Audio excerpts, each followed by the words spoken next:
my mom would always proofread my English papers.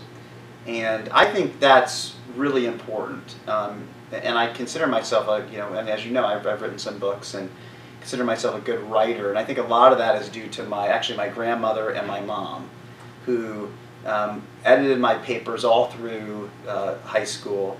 And, and then you can pick and choose as you get older what edits that you like or you don't like, but that's the way you learn. It's not like you aren't born a great writer or a great communicator or a great mathematician. It's something that you learn, and it's not just at school that you learn. So I think a lot of parents, I think, are sort of would sort of say, hey, let's let the school do all that work. But when my kids let me, which isn't all the time, frankly, because I can be overbearing and have high expectations, but I do, if they'll let me, like to try to help them. I'm more math. My wife is more on the English stuff, but like to help them with their homework. And again, try to be that extra sort of teacher. My parents did an excellent job of that. My father more math, and my mom more on my English stuff. So you talked about your mom would help you with your writing assignments. What did that process look like? Was she, sitting there with the paper that you just wrote and going through it sentence by sentence?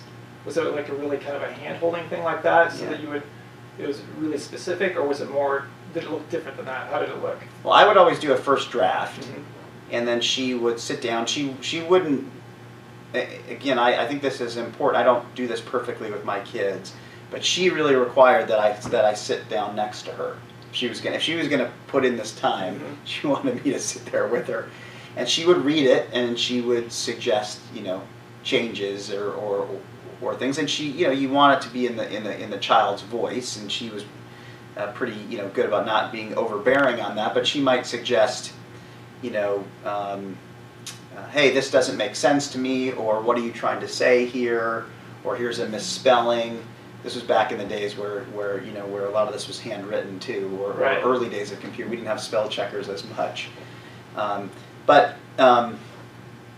So she would sit down and look at those things, and I think it honestly, it's like much more even than school. I credit sort of my writing a lot to my mother and then my grandmother, who was a great writer, and the time that they spent going over. Because again, once something goes in for school, it comes back, and a teacher. I'm a professor now of entrepreneurship at the University of Washington Business School.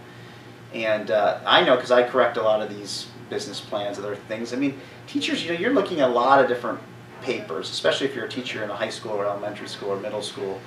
You don't have time to sort of go in depth on all these sorts of things. I just think there's only so much you can learn from that. But if you have a parent who's willing to sit down with you, not on every single thing that you do, but if you've got a book report or something, and they sit down and say, hey, have you thought of this? This doesn't make sense. You might need to reword. I think that can make a big difference. Awesome. Yeah, I think, for a lot of the parents out there, they're going to be seeing this. They want their kids to do well at school, to get straight A's, for example. And I think some people might have the attitude that, like you said, let the school take care of it, or they need to figure this out on their own. But you're saying that your mom, and this in turn led you to be a great writer. You're editor of the high school newspaper staff, so early on you were a great writer. Then you've got 3 books that you published. But your mom went through, it sounds like kind of sentence by sentence, paragraph by paragraph, and really mentored you. No question. And it wasn't going to come. There's no teacher that would ever do that. Right. No teacher has the time to do that. So that was critical that she was right there with you. It was critical.